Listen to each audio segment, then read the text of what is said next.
అంట మానవ నువ్వు చంపుతున్నావు. హలో நல்லா இருக்கீங்களா? நல்லா இருக்கேன். కేంచో బాబు కైసా యార్ 35 ఏళ్ల క్రితం నేర్చుకున్నాను. ఎందుకంటే గైడు రాజు అనే క్యారెక్టర్ తోటి.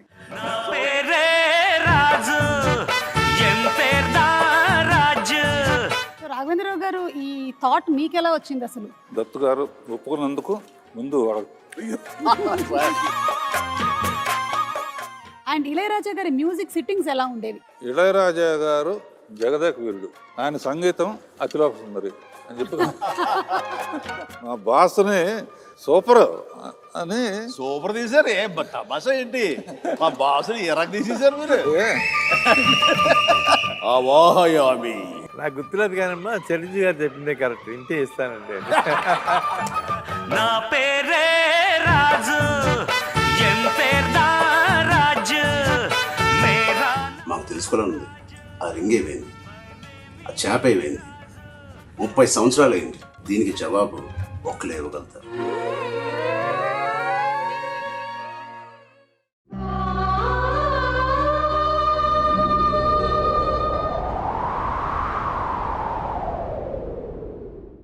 జగదేక వీరుడు అతిలోక సుందరి. ఈ సెల్యులాయిడ్ వండర్ వెనుక ఎంతో మంది ఛాంపియన్స్.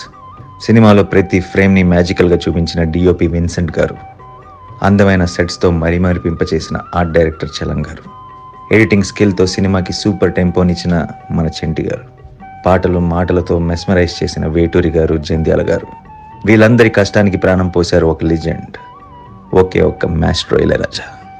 ప్రతి పాట వెనుక ఓ ఇంట్రెస్టింగ్ స్టోరీ ఉంటుంది. అలాంటి కొన్ని స్టోరీస్ మీకు చెప్పనా?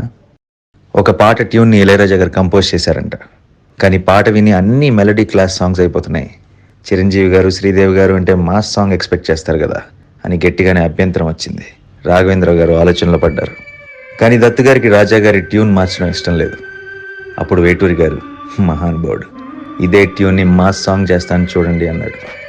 అలా అబ్బని తీయని దెబ్బ రాశారు. క్లాస్ ట్యూన్ని తెలుగు సినిమా హిస్టరీలో బిగ్గెస్ట్ మాస్ ట్యూన్గా తయారు చేశారు ఆ ఇద్దరు లెజెండ్స్, ఇళయరాజా అండ్ వేటూరి. ఇందులో మరో విషయం ఏంటంటే, ఈ పాటని డైరెక్టర్ రాఘవేంద్రరావు గారు మైసూర్, బెంగళూరులో జస్ట్ 2 రోజుల్లో ఫినిష్ చేశారు. అదే మళ్ళీ మరో సాంగ్లో దేవకన్య మొదటిసారి మానస సరోవరంలో రావడం, అందాలలో మహోదయం పాట పిక్చరైజ్ చేయడానికి రాఘవేంద్రరావు గారు 11 రోజులు టైం తీసుకున్నారు. మరో పాట దినక్కుత్త దినక్కుర్రో, ఈ పాటకు కూడా వాహిని స్టూడియోలోనే భారీ సెట్ వేశారు. షూటింగ్ అయిపోగానే శ్రీదేవి గారు హిందీ సినిమా షూటింగ్కి ఫారెన్ వెళ్ళిపోవాలి. కరెక్ట్గా అదే టైంకి చిరంజీవి గారికి 104 డిగ్రీల హై ఫీవర్, ఒళ్ళు కాలిపోతుంది. ఓ పక్కన రిలీజ్ డేట్ May 9, ఒక్కరోజు తేడా వచ్చినా మొత్తం తేడా వచ్చేస్తుంది. అప్పుడు చిరంజీవి గారు హై ఫీవర్తోనే షూటింగ్కి రెడీ అయ్యారు. సెట్లోనే డాక్టర్, ఓవైపు స్పాంజింగ్ జరుగుతూనే ఉంది. చిరంజీవి గారు శ్రీదేవి గారితో డ్యాన్స్, అసలు ఎక్కడైనా చిన్న తేడా అయినా కనీసం కనిపించింది స్క్రీన్ మీద. అది చిరంజీవి గారు అంటే అని ఆ సంఘటన ఎప్పుడు తలుచుకుంటారు దత్తు గారు. అనుకున్న డేట్కి అనుకున్నట్టుగా రిలీజ్ చేయగలిగామంటే దానికి ఆయనకి వర్క్ అంటే ఉండే డెడికేషన్ ముఖ్య కారణం అని మనసు మెచ్చుకుంటారు.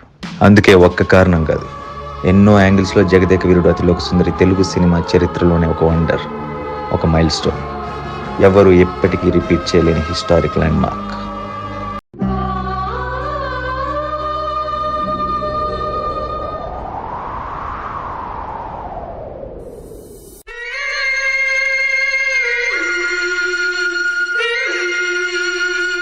బ్లాక్ బస్టర్లు ఎన్నో వస్తాయి, కానీ జనరేషన్లు మారిన ఎవర్ గ్రీన్గా ఉండే బ్లాక్ బస్టర్ల లిస్ట్లో ఫస్ట్ ఉండే సినిమా జగదేక వీరుడు అతిలోక సుందరి.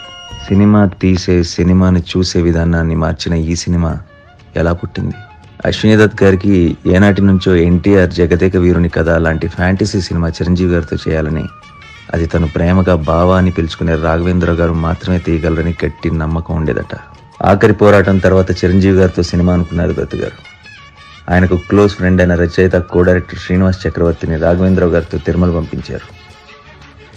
సరిగ్గా ఇద్దరు తిరుమలపై ఉండగా అశ్విని దత్ గారి మనసు తెలిసిన శ్రీనివాస్ చక్రవర్తి, దేవకన్య భూమి మీదకి వచ్చినప్పుడు ఆమె ఉంగరం పోతుంది, అది చిరంజీవి గారికి దొరుకుతుంది అని జస్ట్ ఊహా మాత్రమే చెప్పారు.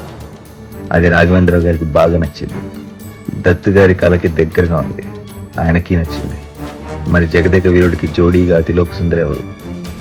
అందరి మదిలో మెదిలిన పేరు ఒక్కరే, వైజయంతి ఆస్థాన నాయక, వెండితెర దేవత శ్రీదేవి.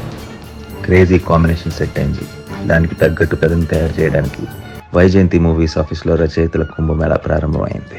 ఎండమూరి వీరేంద్రనాథ్ గారు, జంధ్యాల గారితో మొదలై సత్యమూర్తి గారు, విజేంద్ర ప్రసాద్ గారు, తమిళ రచయిత క్రేజీ మోహన్ గారు, ఇలా ఇంతమంది రచయితల సైన్యం సిద్ధమైంది. అంతేకాదు చిరంజీవి గారు కూడా 4 రోజుల పాటు అక్కడికి వెళ్ళి కథా చర్చల్లో పాల్గొని తన సలహాలు కూడా ఇచ్చేవారు. దేవకన్యను అతిలోక సుందరిగా చూపిస్తున్నప్పుడు నేను కొంచెం మాసిన గిడ్డంతో సామాన్య మానవుడు లుక్లో ఉంటేనే బాగుంటుంది, అందరూ కనెక్ట్ అవుతారని సలహా ఇచ్చారు. ఇంకోవైపు బాంబేలో తన కాస్ట్యూమ్స్ తాన్ని స్వయంగా డిజైన్ చేసుకుని కుట్టించడం మొదలుపెట్టారు శ్రీదేవి గారు. ఇలా అందరూ కలిసి తమ సమిష్టి కృషితో ఈ అందమైన చందమామ కథని తెలుగు సినీ చరిత్రలో మరిచిపోలేని ఒక అద్భుత చిత్ర కావ్యంగా మలిచారు. చరిత్రను సృష్టించిన ఈ సినిమా ఇంత ఈజీగా అయిపోయింది అనుకుంటున్నారా? లేదు మానవ, చాలా జరిగినాయి. Stay tuned.